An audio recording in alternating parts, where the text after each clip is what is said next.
What's up, everybody, and welcome to my Facebook page. It's me, Linora, and I'm very excited. Okay, it's going to be a fun time of answering questions. Next to me on my left is Ben Siong from Australian Strength Performance. What's up? How you doing? I am well. Yourself? Good, not bad considering this is now more than day 40. Actually, I don't know what day it is anymore in life. It's just a I think, blur. yeah, I think we have all kind of lost track of time, being stuck in this sort of time capsule, which is very interesting, and the different isolation periods have started at different dates for each country.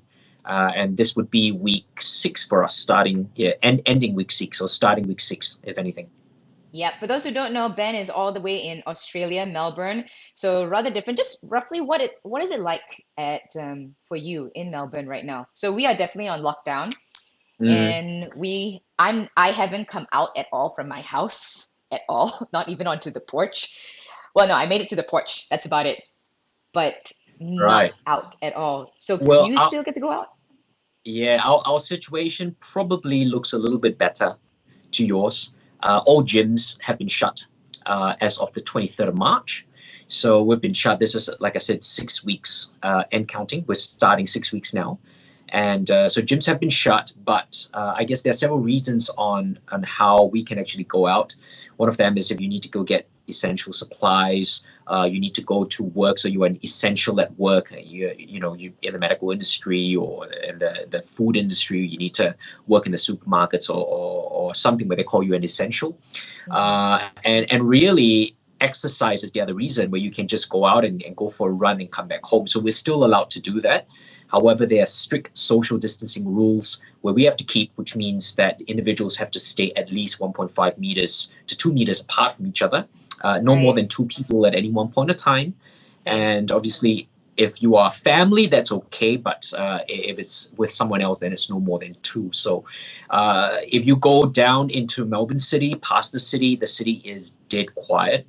It's never been so quiet before. Mhm. And well, for myself, I make it a routine to come to work every day. So I still open my gym, but it's me and me alone here, and there is no Mm. one else, and we are not open for business.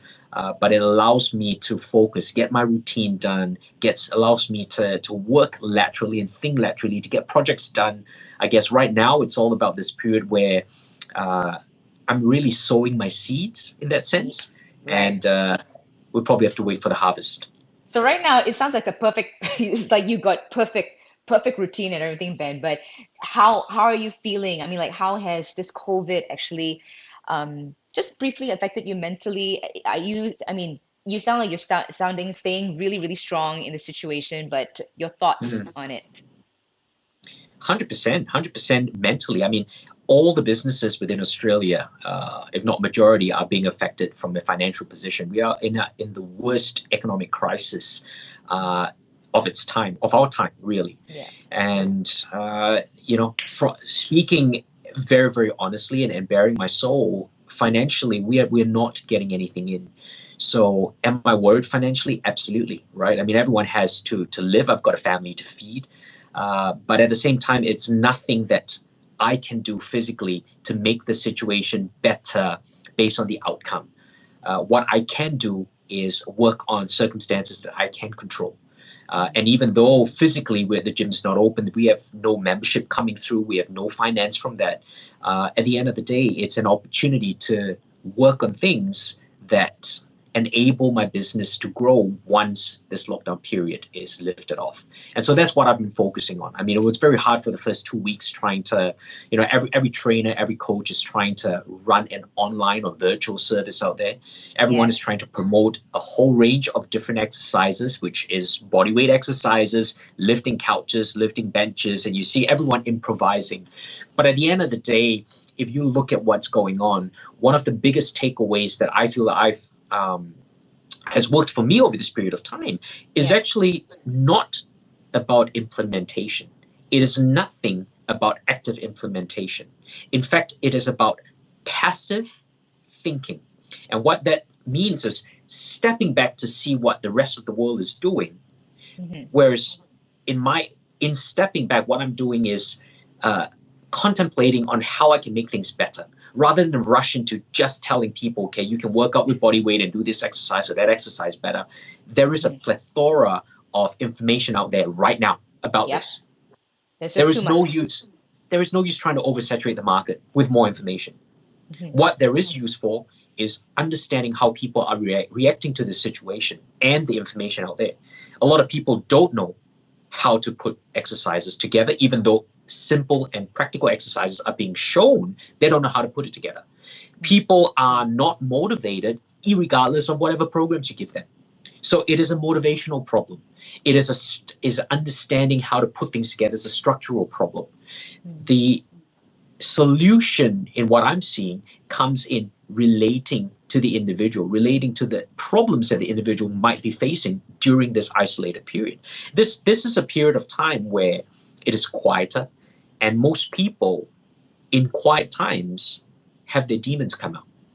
You Because you're start to question isolated. yourself because Yep. you're isolated, because you're idle. You lose motivation. You eat a lot more at home. Your eating will be not frequent. You sleep in and you change your routines completely, right? But you are not on holiday.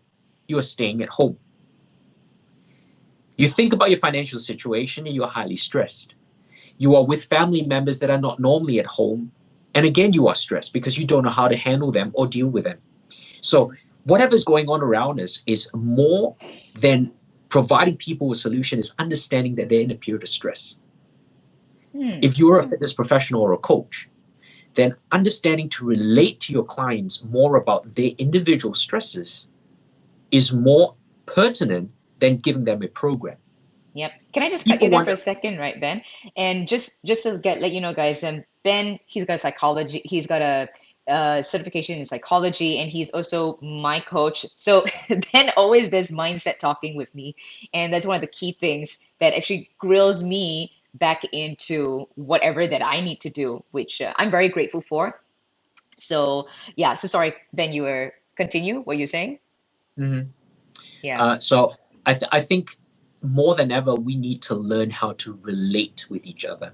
I have found over this period of time, my clients get compliant with myself with regards to results, not based on the programs I give them, but based on how many times a week I actually touch base with them. And so this is what coaches need to take back. Not about the workout. How much encouragement can you give them? How much can you apply what they need towards their situation? Now, some people will need encouragement, yes. Some people don't want to hear encouragement because the situation is crap as it is. Yeah. Stop trying to liven things up, lighten things up. Some people are realists. They want you to respect and to accept this situation as it is. It is shit. It is a crap situation. But hey, okay, we're in this together. So if I'm doing what I'm doing to get myself out of this hole, you can do the same. So different people, different clients need a different response in order to take action. And speaking about responses, I mean, I actually want to touch a bit on that later because I know that a number of coaches are going to be watching this as well. And not just coaches, I think anybody who wants to get themselves motivated to get out of this slump Mm. would actually appreciate hearing the answers that you have. So we did like technically today is a Q&A with Ben. So I Right. asked this on Instagram and we got a slew of questions, if you can see over here, Excellent. a slew of questions. And Okay. Ready, okay, fire. Let's go. all right, so to make things interesting for the first question, this is coming from Jacqueline. I'm only going to Mhm. state by the name of the Instagram, the handle of the Instagram, okay? So this is from Jacqueline, and she asks, get ready for this, Ben. How old is he really? Ageless. I am 22. Jacqueline, if you're watching this, I'm 22 years old every year, and I celebrate anniversaries. Ben has never given a different. I've known him for like I think 5 years. Well, yeah, about 5 years I've known you. Since then, you have never budged from that number. Why 22? Okay, now that's interesting. Why 22? Not like 25, 27, not even I 21 don't in know. this. I've got no idea why 22. I just feel like I'm 22. I feel like I move like 22. Did That's why some I'm 22. was 22 for you like this most happening year for you in your life? No, actually, it's not. The most happening year of my life is right now, which is 22. You see how he's smart with play of words. Okay, all right. So on to the next question. This is coming from the lady, and she asks, should we compare ourselves with another person's fat loss journey? Well, that is a very theoretical as well as philosophical question, right? I mean, at the end of the day, the way I see it is this: comparison has its benefits, it's got its pros and its cons. I think if you keep yourself in a bubble, then you are safe because ignorance is bliss. You don't know what the rest of the world is doing. You don't compare yourself to anyone around you. You compare yourself to you. So, yes, if you compare yourself to you, then every Right. step forward is going to be progress. But how do you know whether that progress has reached its optimal potential? Let's say you go to the gym, right? And your trainer gives you a set of advices with regards to training and nutrition, and you follow that to 60%. You're going to be progressing because you're still improving by 60%, Mm. right? So, yes, you're going to be losing some weight. But if you compare yourself to someone who is listening to their trainer at 100%, they could be, for example, reaching a higher level of their potential. Mm. In looking at that person, now, I think this is justified. When you compare, you're not comparing your results, you're comparing the effort that is being put in. So, again, it's a very philosophical question. And I'll put myself in the middle of this. I find that when I start to compare myself to the results of, let's say, other coaches out there, to the success of other coaches, sometimes that cripples me.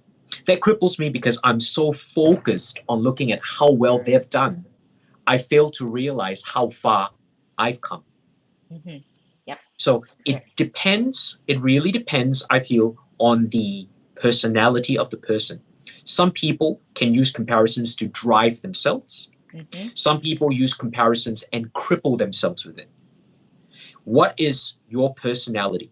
Is your personality something where you look at someone who's doing well, you're happy for them, and you feel like you could embody that and better yourself? Then use comparisons.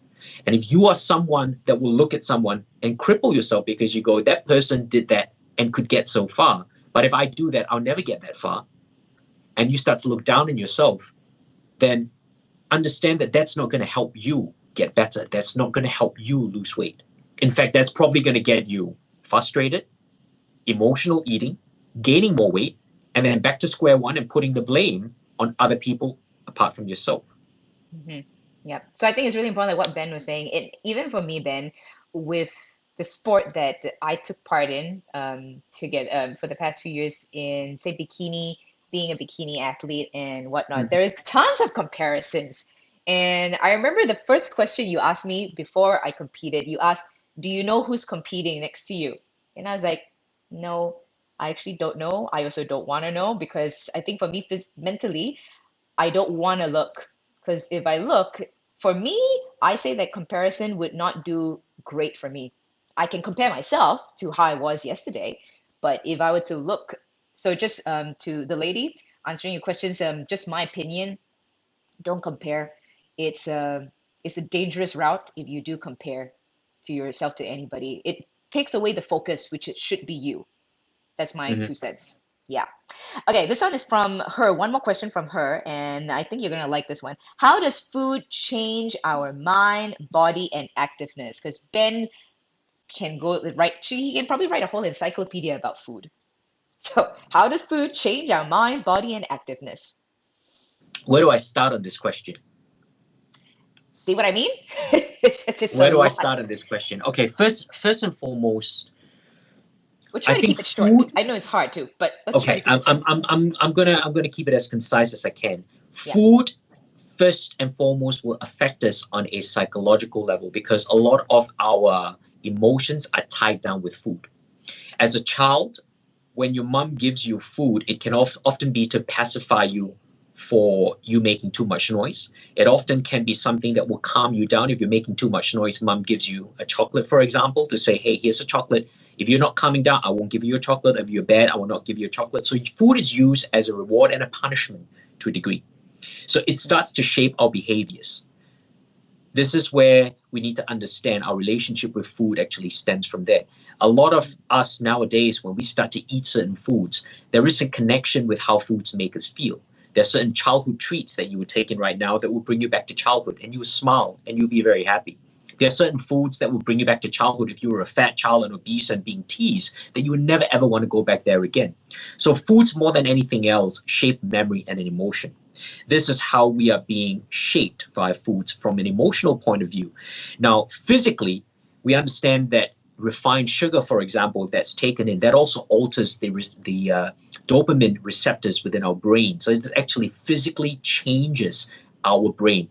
Now, if you're interested in all this, this is actually in the online seminars that I have out. And I explain in detail what sugar actually does, or refined sugar actually does to your brain. Now, is sugar a poison? Sugar is not a poison, because if I'm speaking from a theoretical basis, the word poison means it will kill you when you take it. Sugar does not kill you, but the additive effect of refined sugar, eating it again and again and again, builds up a particular change, a physical change in your brain. So the dopamine receptor cells are physically changed, so much so that you become addicted to sugar, right? More addicted to sugar than you will with any other substance in the world, including cocaine. Okay, that means sugar is more addictive than cocaine, and this has been proved time and time again. So if you're eating certain foods, you will build up an emotional connection to that food and a physical change with regards to refined sugar. Now, in order to change that back into a diet that you may want, that's going to prove difficult, right? Because you are changing and altering habits. So if you're talking about how foods can alter your body, immensely. Foods can alter your body physically. Foods can alter your body from a psychological basis. Foods also, we understand, can help with our immune system, cell renewal, Like right sleep, now. Hmm. hormone modulation. It does a whole range of different things. So it's hard to keep this answer concise per se, but I've given you an umbrella spectrum of what food can actually do for you. Lots more in the Learn ASP seminars if you guys are interested to understand more about food. But I think to make use of the time that you have with me here, ask very specific questions about food. The more specific the question, whether it is to yourself or a friend or a client, the more specific my answers can be. If you're asking broad questions, then you may have to take the perspective of how I'm going to answer it. Nice. So once again, guys, go to Hyphen learn-asp.com. sp.com. Yeah. Okay. Now this is from Ayez, and he is asking advice for Muslims who are fasting, because we are currently in Ramadan, and have no access to a gym and weights. Caloric deficit or no? I think there's going to be a lot of questions in regards, especially for Ramadan period, because even I myself sometimes wonder what would be the best route for any client that is fasting. Yeah. So during Ramadan, obviously you've got a fast time and a break fast time. Question within Ramadan is this: you honestly, you will not be eating at a calorie gain. You will not be eating way too many calories unless you're eating sweets. So typically, when you break fast in Ramadan, you are being encouraged to have something that's sweet to help with your sugar level. So a lot of my Muslim clients, for example, in the Middle East, will be having dates to break fast. And I understand perhaps in Malaysia, they might be breaking fast with something sweeter to help with their sugar levels. Now, is that the best advice that I would give my clients? Probably not. All right. So I would Why? probably tell because of insulin. So if you're taking something very, very sweet straight after your fast, in order to break fast, will it give you an energy boost? Yes, it will. And that's probably the time that your insulin is also quite sensitive. However, depending on the goal of the client. Now, if the goal of the client is to work out, and typically I say after you break fast, you do a workout after you break fast, then what I would advise them to do is have something that is more sustaining to start off with pre-workout. I don't want them to take in a lot of sugary foods, because what goes up must come down. So the insulin is spiked, and then they'll have an insulin drop, which also means that during the workout, they will feel rather tired and sleepy, and that's not going to be conducive. So I give them something which will stabilize the insulin a lot more, like some sort of protein. It may be an egg. If you want to have a banana or something like that, that's perfectly fine. But if you're thinking of something sweet, okay, like dates, for example, or white breads or cakes, and something that will spike your sugar, probably the worst time to have it if you're going to be working out. Post-workout, after your workout is the time your body is most insulin sensitive. This is where you can have your sweets. So I would typically say this is the schedule of what I would give my client. If you want to maintain a good physique during Ramadan, once you break fast, have something that will stabilize your blood sugar. Look for a protein or a fat to start off with, not a carb. You can have something simple like a fruit. Don't go in excess. Don't have a fruit juice. Have a fruit. Okay, juice has too much unnecessary sugar to start off with. Then go for your workout. Once you're satiated, you feel okay, not overly full, just okay. Have something small. Go for a workout. Finish your workout. After your workout, yes, put in your carbs. That's perfectly fine. Have your protein, have your fat, whatever you need to right there. Try to squeeze in another meal before you go to bed. Or in some of my clients, if they can't eat, then I would tell them to put on like a protein shake, for example. Right? Now, you can have the protein shake post-workout as well, and then straight after a meal.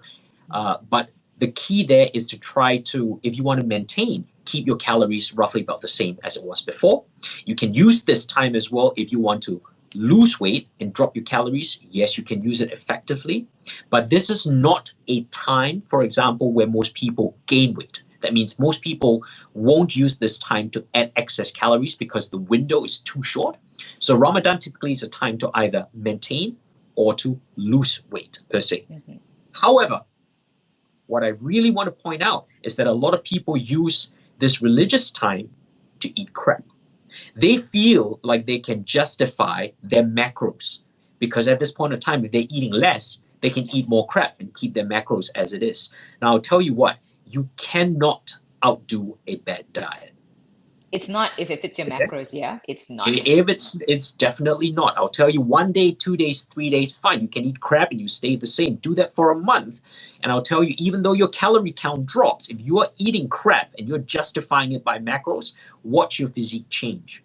Because what's going on is the foods, the choice of foods affects the nutrients that you're absorbing, and that affects how much muscle you are able to maintain. So if you're eating crap foods and that affects your gut, your intestines, your absorbability of nutrients, you are not only going to lose weight, you are going to completely change the way your body looks and feels physically. So that's a very poor excuse.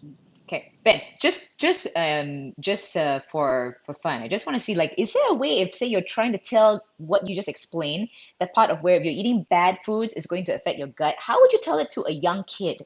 Because there are also young kids out there who are going like, okay, I can eat whatever, and here the education system, in my opinion, is not very good with nutrition. It's not. So how would you explain it in a very layman term of this food not good for you? It will affect you long run. How would you explain it? The honest truth is, Linora, action speaks louder than words. So show it. Which means that if you are a parent and you're trying to explain it to your kids, but you are showing the bad example because you're eating those foods, then don't expect your kids to listen. Because I am a firm believer of you shouldn't just do what I say in that sense. I say what I do. So based on my lifestyle, if my child sees my lifestyle, they are more than likely to ask questions, and why does daddy do that? And if you are consistent with your lifestyle, they're more than likely to follow whatever you're saying. Consistency is key. So don't expect to hop on a diet and tell your kids, oh, don't have this McDonald's or that McDonald's when you used to have it all the time and they've seen you have that because you're setting that example for them. Right? So education is very cheap. A lot of coaches are out there educating their clients, telling their clients what they're saying, but they're not doing it. A lot of coaches are out there saying, don't have alcohol, don't have drugs, but are they doing it? They're doing it. So question is, how can you tell your clients not to do it when you're doing the same thing? How can you tell your kids to abstain from all these foods when you're eating this exact same thing? Live by example, people. That would be your takeaway there. Okay, thank you. And now this is actually one real quick one. No, I'm not going to answer it. I'm going to go with someone else here. This is from officially Jamie, and she asked, okay, why did you choose the fitness industry, and what kept you going for so long? I did not choose the fitness industry. The fitness industry chose me. Again, I'm speaking in parables down here, but I'll tell you why I say this. I used to be a really fat kid as I grew up. My personal story is not something that's new. I've told this time and time again, but you may not have heard it. I grew up as a fat teenager into a fat young adult. And I guess the term for me wasn't just fat, it was obese. It, it became a point of, I guess, for me, it was an emotional lockdown because people around me used to tease me all the time. So I was being the subject of a lot of verbal Bullying. teasing and bullying. And that really did affect me. So because of that, my first choice in understanding my body when I went to university was actually to do psychology. So as you know, I've got an honors in psychology and I published a few papers on it. My role was to understand people like myself mentally, people who were fat and how I could help them. But it came to a point where physically, when I looked at myself, I wanted to be different. I wanted to be different because I associated being different physically, changing my body physically, to a change in mindset. Now, a lot of people don't change their mindset even though they're lean down. And this is where anorexia comes in, when they are at a particular point and they do not believe that they are lean enough or small enough or skinny enough. When they keep looking at themselves, it's a fat brain in a skinny body. And I got myself to that point. I got to myself to that point really in about 3 months. I remember losing a lot of fat, 22 kilos within 3 months. And I remember doing that on a crazy diet of very restricted calories. I had no idea about nutrition. I had no idea about training. Zero. I had no guidance. And no one has reached their hand out to help me. So Was I this when did you were this. very young? Sorry, when you were very young or when you were in the uni already? Yeah, that was just before university. Okay, I Ah, wasn't very young. So okay. I did not have the growth spurt that most people had to shoot up. I did not lean out like most people. I was a fat kid throughout. And so I needed to change. And so what I knew was that I realized after this 3 months that the capacity of my mind to say I needed to do something was stronger than any other thing in the world. If I wanted to do it, I could get it done. Mm. And so I lost 22 kilos by doing a lot of cardio, not weights, not any sort of resistance training. I did cardio by this, running in my room with my door locked on the spot. I ran every single day on a towel for 1.5 hours every day. I One was and a half. embarrassed to Oh my run outside. gosh. Okay. I was very embarrassed to run outside because my tummy would bounce up and down. It was very uncomfortable. And so I ran in my room and I told myself every single day, in fact, I ran in front of a mirror and I said, you're going to make this happen. And when I lost 22 kilos, I remember going to church and I remember standing in front and all these people that used to ridicule me couldn't recognize me. They didn't know who I was and they started talking behind my back. Oh, who's this new kid? What's he doing here? Who's this guy? They did not recognize me at all. I became very gaunt and I spent 2 years in a mindset of anorexia and a mindset of bulimia. Now, this was not diagnosed by any point of time, but I do remember trying to dig food out. I do remember, having a clear eating disorder over that period of time. And it was in that period of time that I found fitness.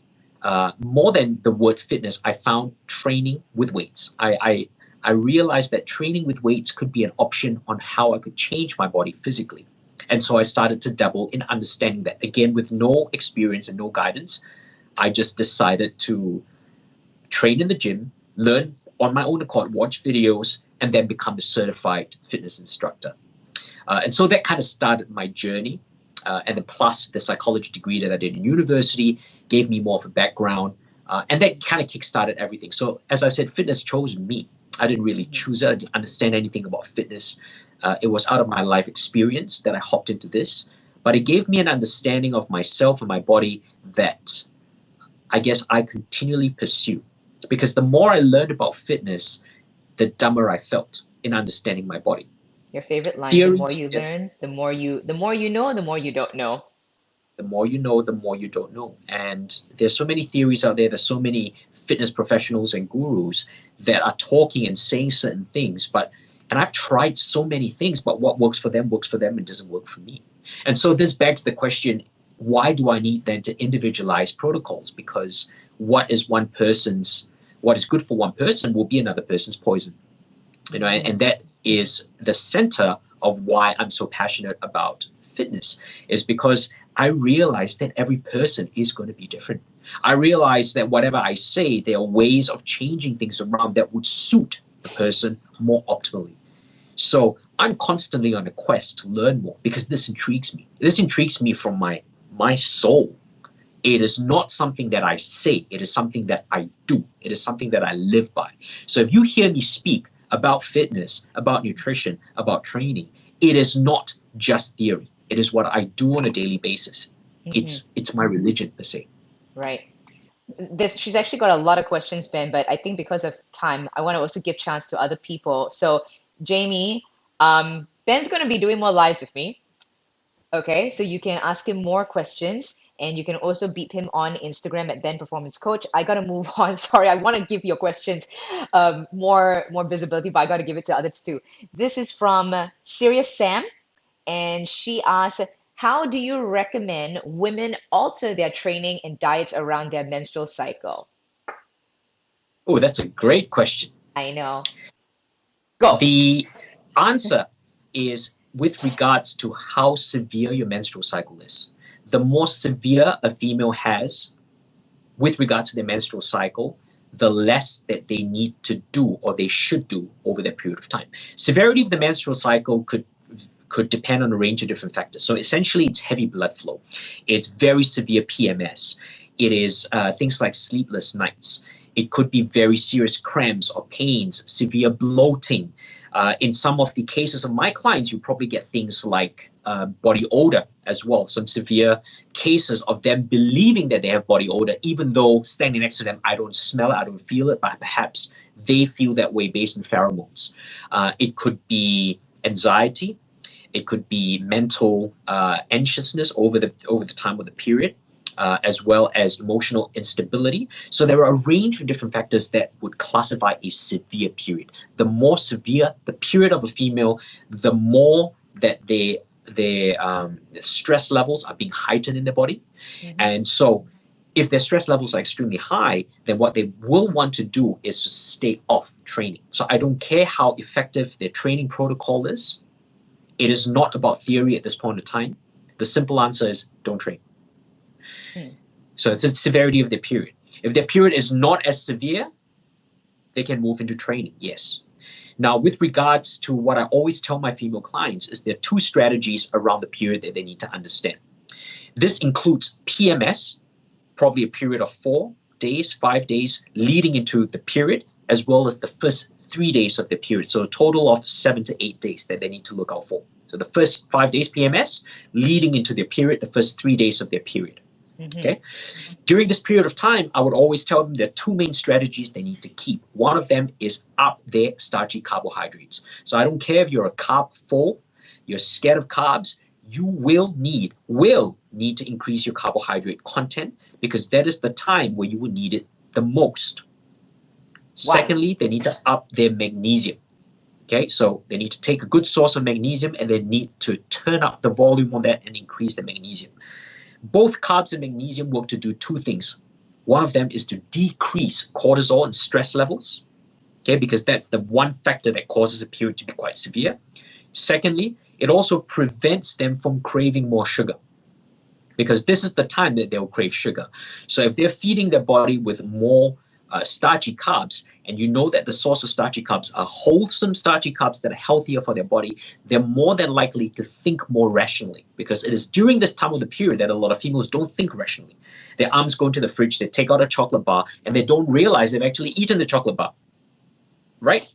They'll go for 1 chocolate, 2 chocolates, and then they feel really guilty. So it's eating and then the emotional response after, which is the issue. It's not just the eating.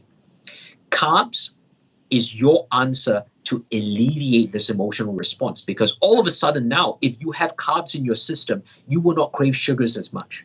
You start to think a lot more logically, make more sound decisions to what you're going to be putting in your mouth. So even if you're going to be having chocolate, that's fine. You will not find yourself eating the whole bar. In fact, you'll be able to stop yourself before you do that and tell yourself, hey, 1 roll is enough. I feel good with this. I'm able to move on. And then because you're able to do that, you give yourself a pat on the back. So you decrease stress. Okay, so two strategies, super critical, super important. So carbs is like the easiest way to manage our stress. Now, Ben, you didn't mention on the magnesium. How would it actually help during the menstrual cycle for females? Same thing. So magnesium in itself is a modulator for stress. Okay, magnesium suppresses cortisol. Cortisol is a stress hormone. So you need to take a good amount of magnesium over this period of time. Secondly, magnesium also allows you to sleep better because most of the time in a severe period, sleep is very hindered because of high stress levels. So magnesium puts you into a deeper sleep. When you sleep better, you don't crave sugar as much the next day. Okay. Magnesium, coincidentally, is also the supplement that mitigates insulin. So what it actually does, it allows you to become more insulin sensitive. So it reduces sugar cravings and allows you to handle sugar a lot better. One day I think we should do a full talk. Well, not full talk, but we can go quite a lot on just talking about magnesium itself because I find that a fascinating mineral that you always highlight to me, especially when I'm on my period. Just using me as a guinea pig whenever you can, Ben, you can use me as a guinea pig in explaining something. Let's see. This one is from Janani, and she is asking, how do we stick to our fitness goals when we keep having injuries? Good question. I will take you back to whatever you just asked me. How can you stick to your fitness goals if you keep having Injuries. injuries?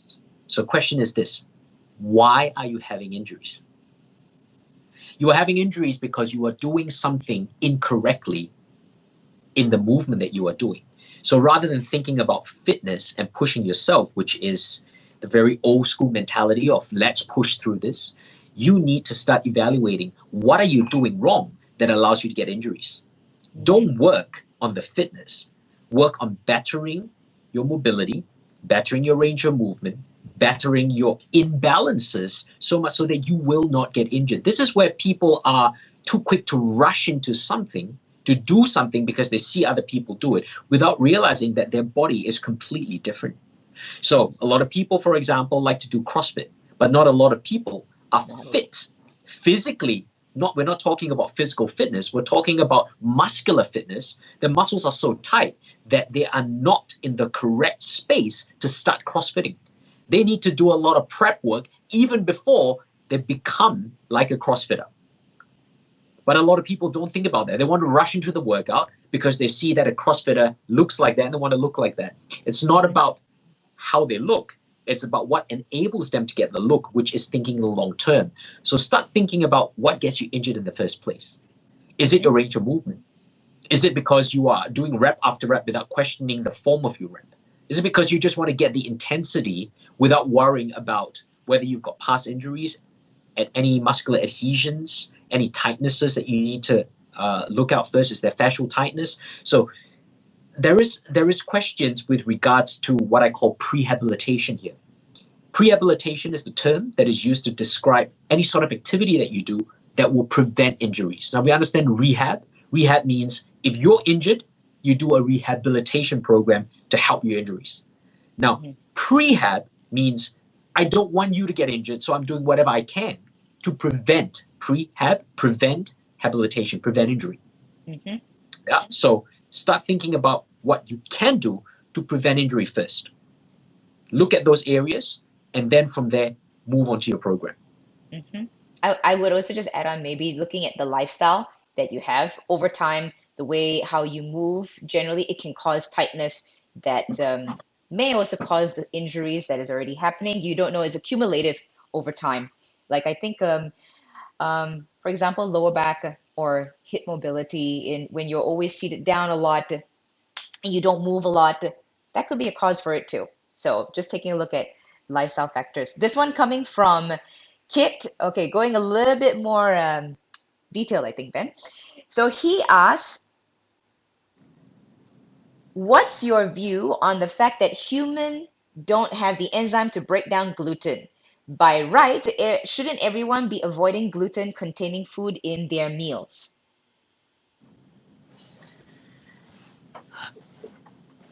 Okay. Shall I repeat again? Humans don't have an enzyme to break down gluten. So, okay, let me put this way. Humans don't have an enzyme to break down gluten, but rather than just questioning the enzyme, we need to look at the type of gluten that's being introduced as well. So gluten, we understand that nowadays the gluten in the wheats that we take in is quite different from the type of gluten that existed 1,000, 2,000 years ago. A lot of wheat nowadays are being crossed, so the genetic species are being crossed, so much so that the body may not be used to breaking down the original sort of proteins that was in the wheat, right? So right now we're eating a lot of refined wheats and refined proteins. Now gluten is a sticky protein on the surface of wheat that allows it to stick together, and this is the character that we need of our dough, really sticky dough. So nowadays they actually, when they cross wheat, we create a hybrid of gluten that enables us to make the type of breads that we want. So it's in the products. Do you understand? This is not just with regards to why doesn't our body break it down. It's because of the hybridization of the wheat itself that may cause the issue. Now, secondly, gluten does affect every human being, it's being shown, and it actually affects a particular protein in our gut wall. And this protein called zonulin affects the permeability of our gut. So gluten affects individuals very, very differently. Some individuals may not feel the effect of gluten because it still affects them, but very marginally. Some people will feel the effects of gluten a lot more, so they would have things like diarrhea or severe cramps, and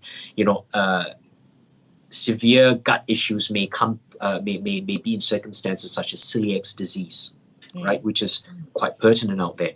So it depends on the individual. Some individuals that eat gluten don't feel anything because the damage is very, very mild.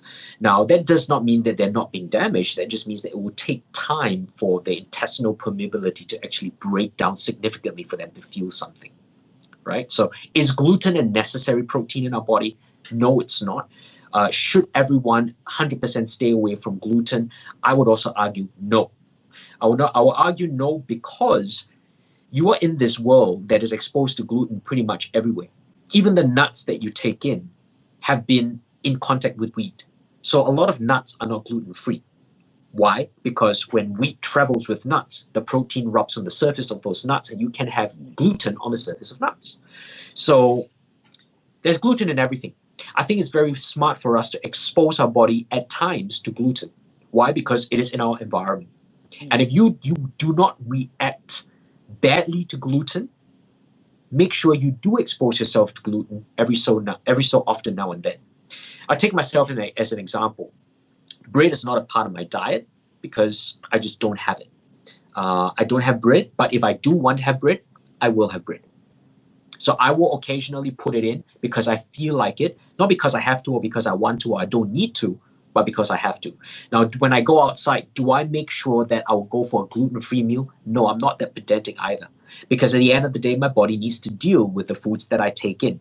I will make sure that, given my situation, if I'm cooking my own foods, which I do most of the time, then I ensure my foods, I know the sources of where it comes from. But when I'm going outside, I'm not going to be a pain in the ass and ask every single hawker person that I go and get my food from, or every store owner, hey, do you have gluten here? Hey, can you tell me about where you source your meat from? Don't be a pain in the ass. If you want to go out there and eat, enjoy your food, because the stress of that will probably cause more issues in your body than actually eating the food itself. Yep. Not to mention stress for the person in the kitchen. Who knows what they'll put in? Absolutely. Okay. Anything else to say on that question, Ben, before I move to the next one? No, you go to the next one. Okay, so this is from Gayatri, and she asked, any ideas on how to hit protein count when you have a vegan or vegetarian client? She's a coach.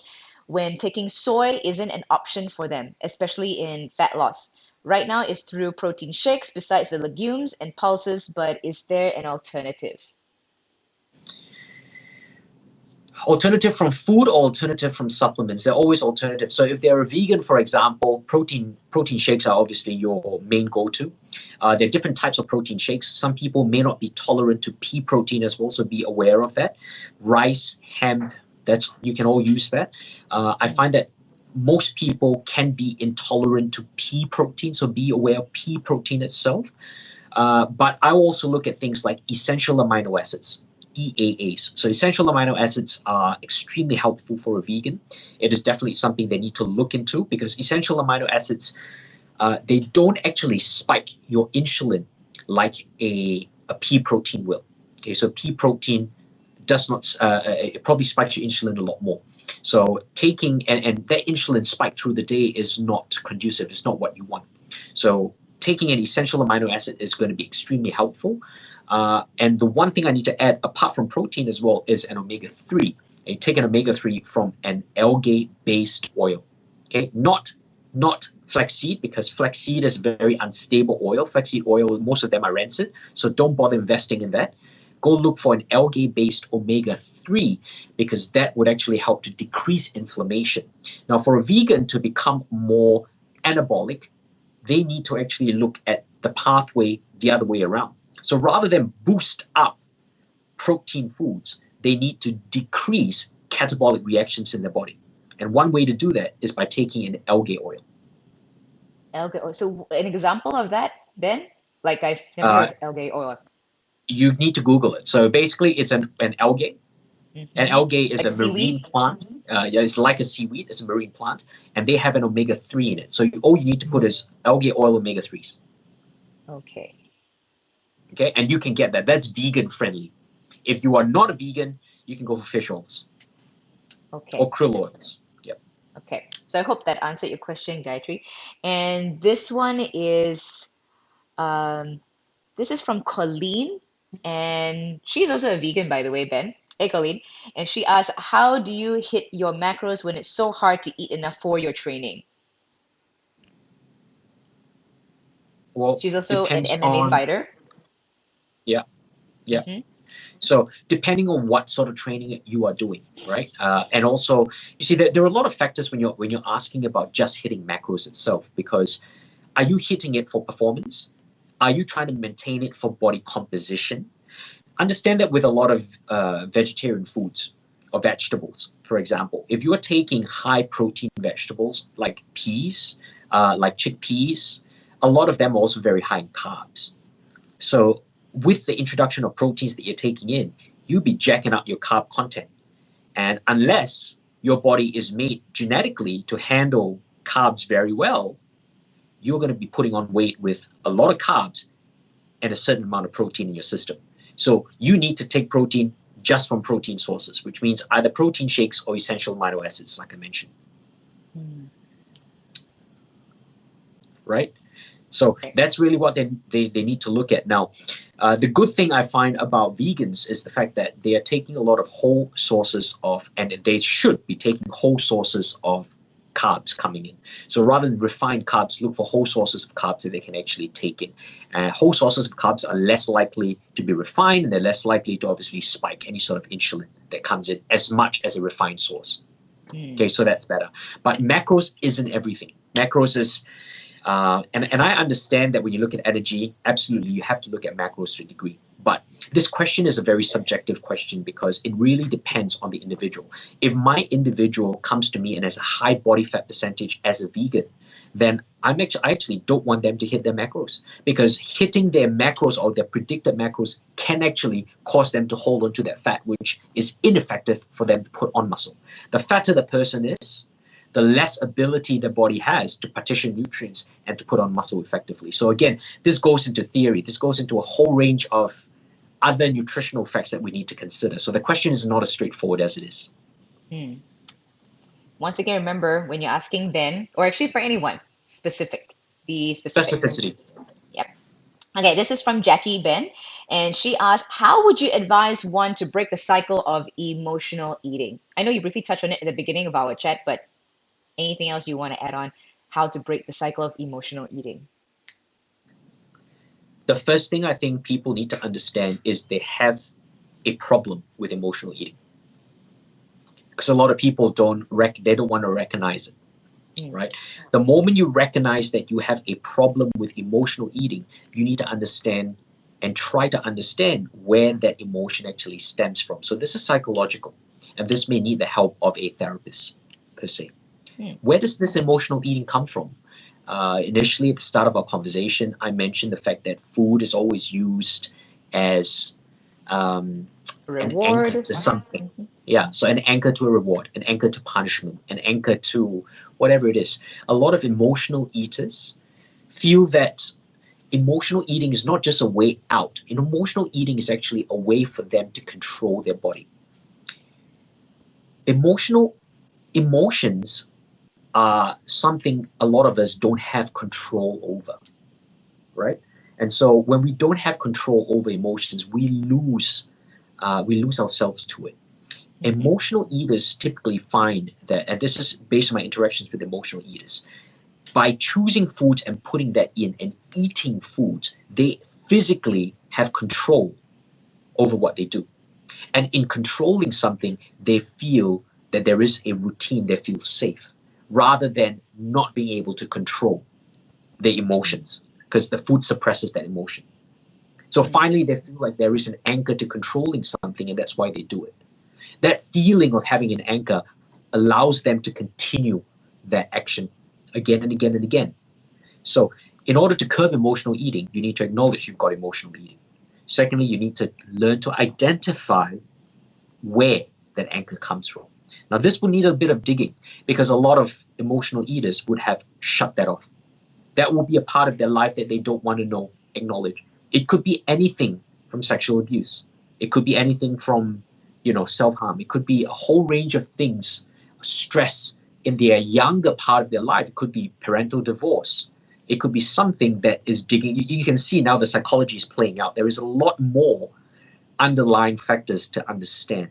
Once they identify those factors, then they need to work on non-emotional eating, because this is the fruit. They need to work on the root. And the root of the problem is that factor. Work on that factor, learn to identify it, learn to be at ease with it, that it has happened. You cannot change the past. What you can change is the future.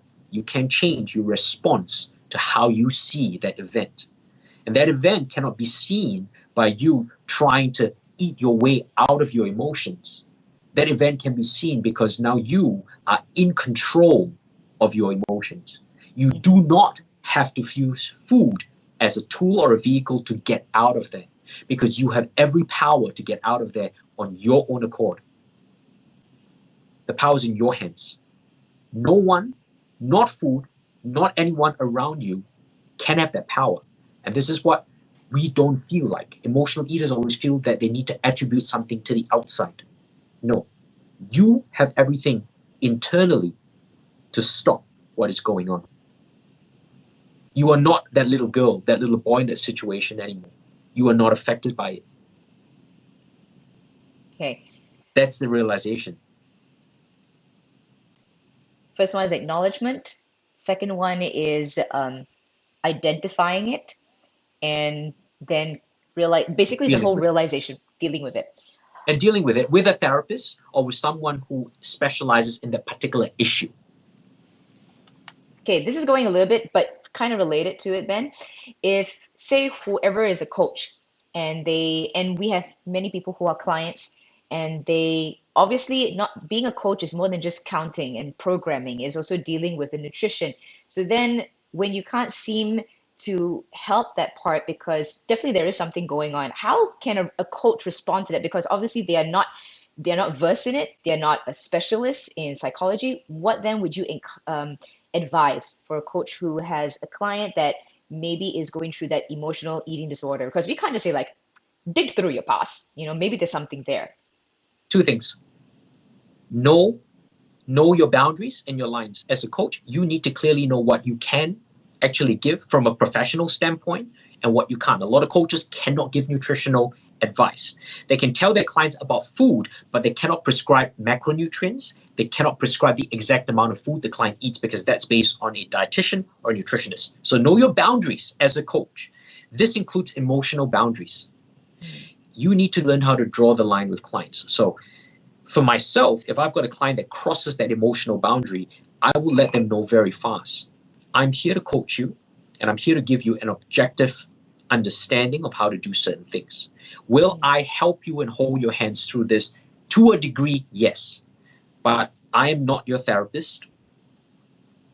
I am not your psychologist. And even though I have my degree in psychology, I do not venture down that path because it takes a lot more time and a lot more expertise to get into that. So that's what you need to know. Know your boundaries. Secondly, have a referral network. So if you have a client that faces this issue, you can refer them to a therapist, a psychologist, an NLP practitioner, neuro-linguistic programming practitioner, who may be able to help them with particular anchors or particular events that they need to overcome. But it's also based on the speciality of the particular event that they need to overcome. Now, you don't know this. You can give them a suggestion to go seek help. And that's what it is. You need to know your boundaries. Don't cross it. Now, if your client continues to push you to cross those boundaries, then you have to make a decision as a coach. There's one thing I always tell coaches: you have one reputation in the industry. If you mar that reputation, that's it. So if you're a coach and you decide to take this client on from a psychological perspective, and you're going to mar this reputation because some of this crosses over into sexual boundaries, it crosses over into emotional boundaries. If you are going to mar your reputation with it, then you accept the consequences of what comes with it. Very sound So you can advice. see it's black and white. That should be another Q&A altogether on how to be a better coach. Which, by the way, you can actually learn a lot when you go for the internship at ASP. I went for it last year, and just saying, I was looking at some of the videos, right, Ben, and I'm just replaying them, and it really helps a lot in how I handle situations. Golden And, nuggets, and, and golden so nuggets. and so Lenore, we'll be seeing you again this year. Well, yeah, if this is over, I would gladly like to travel, although I'm actually quite scared. I'll be honest, I'm quite scared to travel or go even out of my guardhouse right now. I don't know. Ben, I have not worn shoes, okay? I have not worn shoes for past 40 days. That is how mental this is. You're probably Yeah. fine. Just out of something here that deviates. You not wearing shoes for the last 40 days. Do you notice how your back pain is, or how any sort of pain in your body is? Um, I Just feel out of like curiosity. I'm actually feeling that I've got a lot more hip issues for me. Uh-huh. And I find that just sharing, my feet are a bit, I mean, it's good that I'm feeling the ground and whatnot, but I feel like my feet have gotten drier in the process of not wearing shoes. So very interesting. That drier in the sense that obviously I think in Malaysia being a very humid environment, you're wearing socks. All the moisture has been captured in there, but right now there is no moisture. So maybe that's the case. But That's so gross. Okay. well, it is in a way, but Yeah. I'm talking more about the fact that shoes alter the proprioception of your feet. And Hmm. a lot of the times we assume that we will fit in a shoe because of the style of the shoe. We like the fashion, but we don't understand that our feet is so individual. And by wearing a fixed shoe, that actually alters not just your proprioception, but also all the muscles and your bones in the body and how your body is being placed. So a lot of us, as you know, have a scoliosis. You go to see a doctor and they'll tell you got a scoliosis, and a lot of scolioses are not a structural. That means you're not born with it. It's a functional scoliosis. That means throughout your life you've developed it wearing shoes, because they can alter your posture, or particular movements that you've continued as habits throughout your life, or injuries and stuff like that. It's nothing to do with how your bones are fixed. So learn to question that, because now you not wearing shoes, I actually expect, because over this period of time you're not wearing shoes, that old injuries would actually disappear and new pains may actually come on, because now you're starting to feel how your body should actually feel. So Hmm. that may not be a bad thing. And I do strongly suggest, if you're listening to this, to actually look for a pair of shoes that are not fixed, that actually allow you to work the muscles of your soles, because that actually gets you more in tune with the proprioception. Now, we're not talking here about grounding. We're not talking about energies. Not as yet. We're just talking here about how the sole muscles actually work to change the alignment of your body. And that could actually, for a bodybuilder, for example, allow you to become more symmetrical. Okay, Hmm. allow your body to look more symmetrical, train better, train more symmetrically, change the shape of your body, and you'd be surprised how much they can actually work. And I'm again speaking from experience, because I'm very flat-footed, and until I changed my shoes to something that allowed me to work the soles of my feet, my body is more symmetrical physically, in strength as well, than it was a year ago, just by changing my shoes. Hmm. Okay, so biggest change. Once again, golden nugget. All right, Ben, I think we have time for just one more because we're reaching the 1 hour mark already, which is, see, I told you it flies very fast. Last question. This is from Ryan, and he asks, fitness aside, what traits do you most admire in others, and how do they relate to you in a personal way? An example would be good. That's his question. Um, wow, yeah, that's a big question. What traits do I admire in others? And how do they relate to you in a personal way?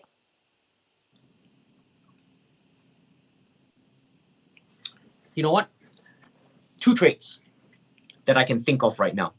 The first trait is being in the moment. I'm a very fast paced person. In my head, I'm rushing 20,000 miles ahead of myself. I'm always thinking about what I can do, whether it's forward or laterally. That is to make myself a better person. That is to how I can bless others, give others, how I can do this, how I can do that, I'm always thinking ahead. So much so that sometimes I'm so engrossed in thinking ahead, I fail to look back and to see how far I've come. Hmm. I admire people who can be in the moment. That means something that we are all learning right now in isolation, being in the moment. Because there is nothing you can do ahead of you. The situation is so uncertain. There is useless looking back at the past because a lot of us have a past that we may not be proud of, and we don't want to look at that. So you have to be in the moment. And being in the moment means living day by day, moment by moment, in your house, in isolation, but making use of that and appreciating that moment. Now, that has been the most difficult challenge for me. Being in the moment right now, learning to appreciate what I have to consciously tell myself this because remember, I'm always planning ahead. I'm always looking at people around me, getting inspiration, and so being in the moment right now is something that I'm learning. I'm wearing my baby shoes and I'm taking my baby steps and I'm going. You know what? It's okay to breathe.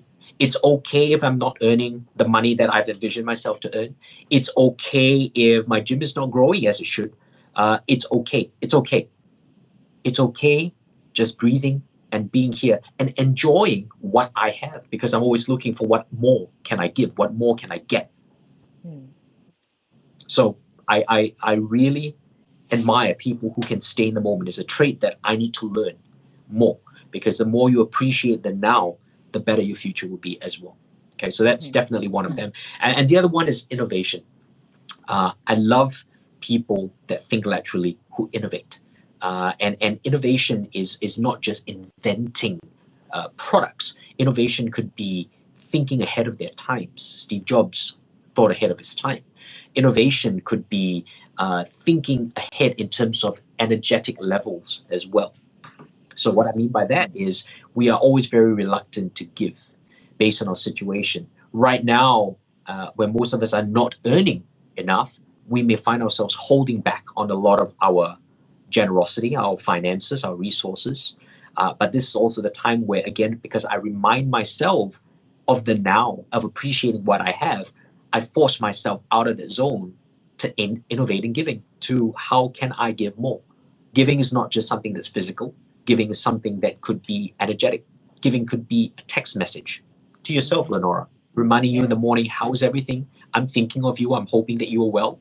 And you're in my heart Cry. and I'm praying for you. You know, it's something like that. It's giving off an energy. It's giving off something. And innovation is important because if I would think if I'm just caught in the now and thinking of the now, I'll be thinking of me. Hmm. Innovation is about thinking of the future. And if I Right. do think about you and what this holds, this allows me to pass my energy to you from an energetic point of view. But if you are blessed by that, you will also feel like you need to bless others. And I'm just passing that flame on. So that innovation is something that I look at others and I need to remind myself. So in a way, because I don't have it, I admire people who do, and I look to do it. That is awesome. So guys, like every time when I share my stuff too. So this is sorry, this way. This is actually one of the reasons this person here, it also encourages me a lot to do what I do. And I think it's also the same for you, Ben. You want to give and help people as much as possible, wherever, whenever. Especially then, I mean, that's the reason why we're doing this Q&A, and is to help whoever that is out there. Absolutely. Yeah. Yeah. And just It's okay, to give. yep, just going a little bit not say off track, but kind of related. You're talking about energies, and there was this one particular podcast that I found intriguing. So this guy, he's actually he's a pastor, but he has a leadership podcast, and where he talks about business, about mindset, and everything. And there was one particular episode where he was talking about how to manage the four different kinds of energies that a human has. So he was saying there is physical energy, there's creative energy, emotional energy, and spiritual energy. And he was saying that time, you can't get it back, but you can always replenish energies in our system. So he was saying to assess what energy could be lacking and see how you can replenish those energies. So he was giving his example of how when he feels he is lacking in all, for him, he does something active like going to workout, it actually re-energizes all four of those energies for him as an example. So Sure. yeah, I just wanted to share that since we're And, talking and about and he's energy. not wrong. I mean, Einstein came up with the concept that energy is neither created nor destroyed, right? It can Mm-hmm. only be converted and changed from one form to another, which is what he's saying. So everything is an energy, and everything is relatable in energy and frequencies. Our cells vibrate to particular energy and frequency, and that is what gives life, and that is what holds our cells together and makes us the person that we are, similarly to the table in front of you. Yeah. And that's what it is. So, I mean, at the end of the day, what you need to understand is that energy, you can definitely replenish it, but different people replenish energies in very different ways. Yeah. Very different ways. Mm-hmm. I mentioned that I'm someone who thinks, 20,000 miles ahead. If you put me in a yoga room, my energy will not be replenished. I've said to you, if I go on a holiday, I cannot just stay in the sun and lie down all day in the beach and drink a coconut juice. That does not work for me, right? I actually need to walk around. I need to do some active looking. I need to be engaged with getting things done. That builds up my energy. That gets me excited. Some people will go on a holiday and they prefer to lie down on a beach in a beach resort, drinking a coconut all day and not do anything, and that replenish their energy. So different people have different ways of reflecting and replenishing energies, which is very important when you train your clients, because some people get their energy from doing more cardio. They feel good. They go out, they breathe. Some people are very drained by doing cardio because they feel they have to do it because they've eaten something bad, like a muffin, and they have to do cardio. That becomes an emotional cycle, a very negative one. So, depending on which client I'm training, I have to assess, should I give this client cardio or should I not? Is it based on the energy resonance with the particular activity? Do you see this? So coaches need to understand cardio for one person can be great, cardio for another person can be extremely devastating in that sense. Okay, from an emotional point of view, and how the client relates to that cardio builds up stress within their system as well.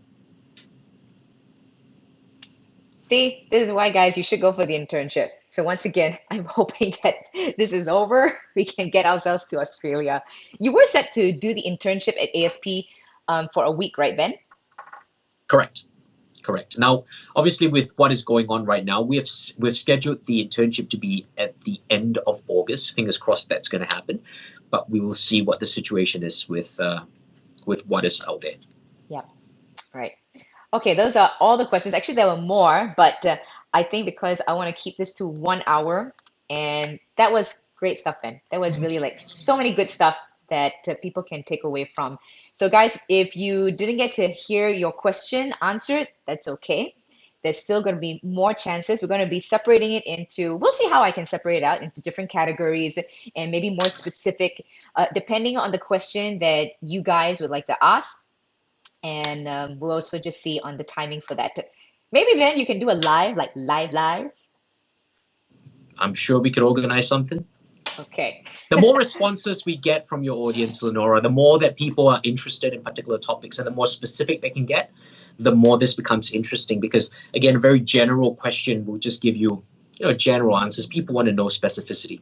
Mm-hmm. That's right. So, guys, think about your questions for Ben next round. But in the meantime, you can find Ben. Ben, go ahead, pimp yourself out. Where can they find you? What things that's where can they find you? Mhm. Two main things. One of them is the Instagram, my Instagram account. My handle is at Ben Performance Coach. So you find me there at Ben Performance Coach. And the second one is I've got a range of seminars out that you guys can actually purchase and learn from. So a lot of what you're wanting to understand about nutrition, about body composition, physique transformation, strength, muscle building, it's all in these seminars. These seminars represent 14 hours of learning that you can have at home right now, watching it at your own time, replaying it at your own time, and learning that information. The website to go to is learn-asp.com. Okay, so learn-asp.com. And you'll be able to get a list of those 20 seminars that you can actually take and read, as well as go through again and again. So make use of this time at home. Make use of this time to learn more, perhaps even ask more questions, and we can use this as active banter. And don't worry, I'm going to put that link in the description below. And there's also a promo code which you can use. In fact, right now there's a good promotion if you buy the bundle pack. Just saying, okay? So go use that, make use of it. And there's even a cookbook that you can check out, the secrets of how Ben cooks his stuff. You should do a cooking show, Ben. You really should. Maybe, hey, maybe, You're going to teach me live? You're going to teach me live? maybe we could do that. Oh my gosh. Oh gosh, that is so cool. Now that is so cool. What do I need? Just tell me now, what do I need? Oven? Pan? What do I need? Now I'm excited. That's and food and obviously your ingredients. So depending on what we're gonna cook, let's see. Now that would be really cool. Okay, I have to plan this. This is cool if it does Start happen. planning it. Start planning it. Okay. Okay, and for you guys, you did mention that I didn't mention it just now. We have up to 23% discount off bundles. Okay, so up to 23%. Make use of this time because the discount won't be there forever, obviously. But we definitely want to give you a value add during this time. We know how important it is to keep your mind active, but also to learn something that enriches you. And so these seminars are designed for that. Make use of the discount bundle right now. Yeah. Yeah. Okay, guys.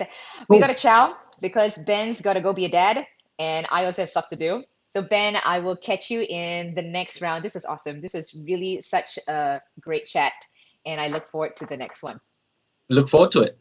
Okay, guys, Done. remember to subscribe to my channel if you haven't already, and click on the bell for notifications. I'll see you in the next video. See you guys. Bye. Ciao.